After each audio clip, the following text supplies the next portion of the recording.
کہ it's a might which is right still now, it is the law of jungle which پرویلز, I tell you. دنیا جتنی مرضی civilised ہو گئی ہے, اندر کھاتے ابھی تک طاقت کی حکمرانی ہے, ڈیموکریسی کی نہیں ہے.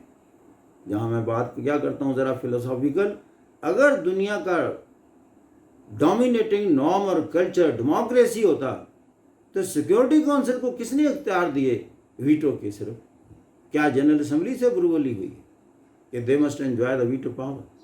ڈیموکریسی تو ہوتی ہے اگر جنرل اسمبلی سے پوچھتے ہو should enjoy the veto power, تو ویٹو پاور تو دی ایٹامک بام نے.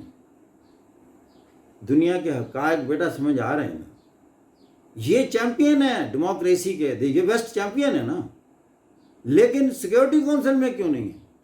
وہاں فیصلے سیکیورٹی کونسل کرتی ہے دنیا میں کہ کہاں جنگ ہونی چاہیے کہاں نہیں ہونی چاہیے. جنرل اسمبلی سے کیوں نہیں کرواتے جہاں میجورٹی؟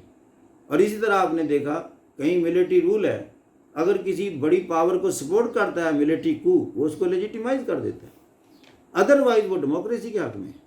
یعنی نیشنل انٹرسٹ جو ہے, ایک میں بچوں کو پڑھایا کرتا ہوں اپنی کلاس میں کہ دنیا میں سب سے زیادہ نقصان یہ جو موسٹ سیکریڈ ورڈ ہے نا نیشنل انٹرسٹ, اس کے نام پر دنیا میں ظلم برپا ہوئے ہیں سب سے زیادہ. چنگیز خان نے بھی تو نیشنل انٹرسٹ میں دنیا کو تخت تاراج کیا تھا کہ یہ میرے منگولیا کی انٹرسٹ میں ہے. تو کیا کیا اس نے؟ کیا دنیا کو کوئی اسکول آف تھاٹ دے کے گیا ہے؟ اسی لیے ختم ہو گیا, پیرش ہو گیا. ہی از نو مور ان دا ہسٹری ناؤ. ہسٹری میں زندہ کون رہتا ہے؟ جس کا کوئی school of thought who, self سے بیونڈ ہو. حضور صلی اللہ علیہ وسلم کا دین قائم ہے نا, 1.3 بلین لوگ فالورز ہیں, اسکول آف تھاٹ اس کو کہتے ہیں. چنگیز خان تو فالوور کوئی بھی نہیں ہے, کہیں بھی نہیں نظر آئے گا, اسکول آف تھاٹ ہی کوئی نہیں تھا. ہم اسٹوڈنٹ کو نا سوچنا سکھاتے ہیں. نالج سے دنیا بھری ہوئی ہے, وہ اس کو انفارمیشن کہتا ہوں, ڈیٹا کہتا ہوں, لیکن ڈیٹا انفارمیشن کو انالائز کرنے کے بعد نتائج اخذ کرنا اصل حکمت و دانائی ہے. آپ سے کو پوچھے یہ جی حکمت و دانائی کیا ہوتی ہے؟ علم تو پتہ ہے کیا ہے, وہ نالج ہے کہ آپ اس چیز کو جانتے ہو, یہ سڑک کتنی لمبی ہے آپ کو علم ہے, سو مینی کلومیٹرز لانگ. لیکن یہ سڑک کیوں بنائی گئی, یہیں کیوں بنائی گئی, ادھر کیوں نہیں بنائی گئی, یہ آگے کیوں نہیں جا سکی, چھوٹی کیوں بنائی گئی, پہلے کیوں نہیں بنی, اب بنی ہے, یا اس سے بہتر بن سکتی ہے, یہ اور طرح کا علم ہے. اس کو کہتے ہیں سوچنا, اس کو کہتے ہیں capacity to think, capacity to develop, capacity to move forward and capacity to live in the future. یہ جو بھی آپ کو سکھائے ٹیچر وہی زندگی میں یاد رہے گا, اور وہی ٹیچر ہے, خواہ وہ باپ ہو خواہ وہ مدرسے کا استاد ہو. بات یہ ہے جو آپ کو سوچنا سکھائے, اور اگر آپ غور کریں تو یقین کریں سب سے زیادہ سوچنا اللہ نے اور اس کے بعد اس کے نبی نے سکھایا, اور نبی نے اللہ سے پوچھ کے سکھایا.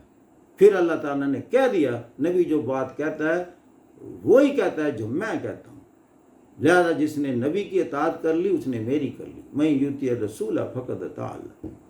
وہ کہتا ہے کہ باتیں جو میں بتاتا ہوں دنیا میں جینے کے کرینے. نبی نے جی کر دکھایا, حضور کے شاگردوں نے جی کر دکھایا. ایک سلطنت 3 بر اعظموں پر حاکم ہو, ایک اس کا سربراہ ہو. اب ایک چھوٹے چھوٹے ملک نہیں سنبھالے جاتے ہم سے, وہ ایک حکمران ہے.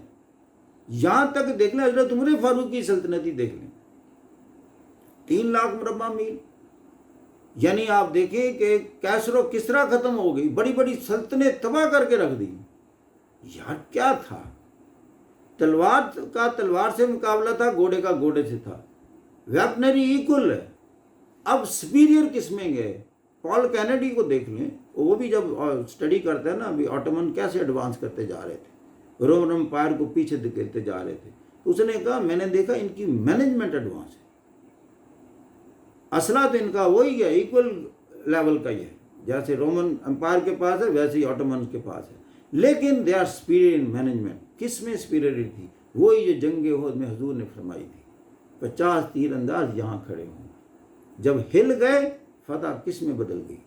بیٹا یہاں میں بات ختم کرتا ہوں. Thank you very much, God bless you. مجھ سے کوئی ایسی بات ہوئی کسی کا دل دکھا ہو, میں اس سے معذرت چاہتا ہوں, معافی چاہتا ہوں.